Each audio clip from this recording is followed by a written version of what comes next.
Korang tahu tak? Ada satu insurans yang pelik di UK dan US yang cover alien abduction, iaitu diculik dengan makhluk asing. Lebih 20,000 pengguna telah sign up polisi alien abduction ni. Coverage dia 10 juta USD.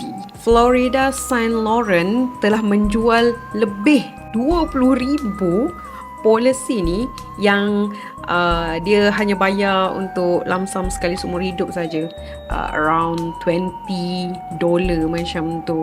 Kalau kita RM100 lah, bayar seumur hidup je, sekali je macam tu.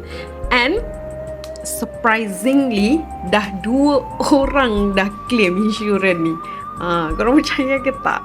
Macam, ya Allah, ada ke orang claim?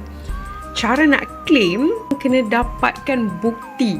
Bukti dia apa? Bukti dia sign daripada alien. Aku gelak je baca fakta ni weh. Yang kita ni duduk kat bumi, korang dah sign up tak? Kita tak perlu bukti UFO tau. Kita just perlu medical report je, okay? Dan dah boleh claim dah. Senang. Alien tu nak dikatakan sangat rare ataupun agak mustahil untuk kita percaya dek akal kita.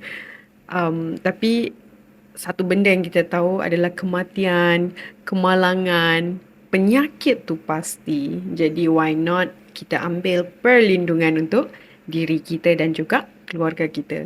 So itu saja daripada Nisa. Ingat Nisa, ingat AIA Public Takaful. Assalamualaikum.